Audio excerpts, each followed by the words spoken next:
You've heard the stories, right? Someone's cleaning out an old attic and they stumble across a box that turns out to be a gold mine. It sounds like something out of a movie, but in the world of collectibles, it actually happens. So today, we're going to dive deep into this high-stakes world. We're going to break down the pro-level strategy for turning a passion into some serious profit, and we'll start with the numbers that get everyone's heart racing.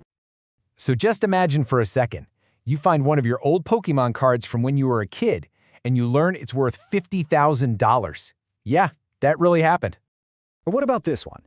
An old Super Mario Bros. Video game, still in the plastic wrap. That little piece of nostalgia, a cool $100,000 find. And then you have the holy grail for so many people, a single, perfect condition, first edition Charizard card that is sold for over $300,000. I mean, these numbers are just staggering. So that brings us to the big question, doesn't it? Is this all just about getting incredibly lucky, basically winning the lottery? Or can you actually treat this stuff as a serious, legitimate investment strategy? Well, that's exactly what we're here to figure out. Okay, first things first. Before you even think about dropping a single dollar, you have to ask yourself the most important question of all. Seriously, your answer here is going to shape every single decision you make from this point on. So, are you a collector or are you an investor? See, a collector buys something for the love of it. The real reward is just owning it. If it was suddenly worthless tomorrow, you'd still be glad you have it. An investor, though, they're in it purely for the profit. It's a business. If the value drops to zero, that's a loss, plain and simple. Knowing which one you are, that is everything. So with that in mind, let's talk about the dream. Why are people so obsessed with this world? What are the potential rewards that get everyone so fired up? Well, it really just boils down to three main things. First, obviously, those huge potential returns we just saw. We're talking life-changing money. Second, there's the fun factor. It's what the experts call a psychic return. Just the pure joy of holding a cool piece of history. And third, it's a tangible asset. You can actually hold it in your hand. It's not just some numbers on a screen. Okay. Now, we've got to have a serious talk. Because this next part is, without a doubt, the most critical section of this entire explainer. We've seen the dream. Now it's time for a reality check. And here's the reality. Investing in collectibles is extremely risky. This is not a get-rich-quick scheme, and I need you to hear this loud and clear. Most people who treat it that way end up losing money. So the most important thing is to understand why. I like to think of them as the four horsemen of risk in the collectibles world. You've got the hype bubble. Then there's what the pros call liquidity risk. You've got the physical dangers like fakes and damage. And finally, the hidden costs that just eat away at your profit. Let's break these down, because ignoring even one of them can be a disaster. So let's talk about that fancy term, liquidity risk. Think about it like this. You can sell a share of Apple stock in 1 second flat. That's high liquidity. A collectible is the total opposite. To sell your $10,000 comic book, you have to find a very, very specific buyer. And if you need cash fast, you might have to slash the price in half just to move it. That is liquidity risk. Now check this out, because this is where hidden costs can absolutely destroy your profit.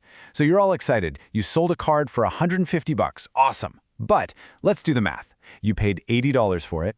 Then you paid $20 to get it graded. Then when you sold it, eBay took another $20 in fees. Suddenly, your $70 profit is just $30. These fees are the silent killers of your return on investment. So, after all that risk, how in the world does anyone actually make money? Well, here's the secret. You make your money when you buy, not when you sell. And that means buying the right thing at the right price, which all comes down to one word: research.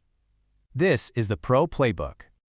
The whole process has 4 essential steps. Step 1, know your niche. You can't be a generalist. 2, understand grading, because condition is absolutely king.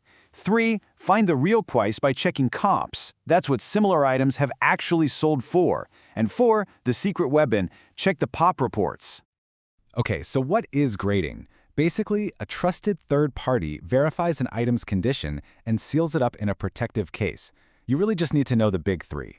PSA is the king for sports and Pokemon cards. Their PSA 10 Gem Mint is the gold standard. CGC is the big dog for comics, and BGS is huge for modern cards, and they're famous for their nearly impossible BGS 10 Black Label grade. Now for that expert move I mentioned, the population report, or what everyone calls the POP report. This is a public database from the grading companies. It shows you every single item they've ever graded and what score it got. Now I know, this sounds a little boring, but trust me, this is a secret weapon. And here's why it's so powerful. The POP report tells you the true scarcity of an item, not how many were printed, but how many actually exist in a specific high-grade condition.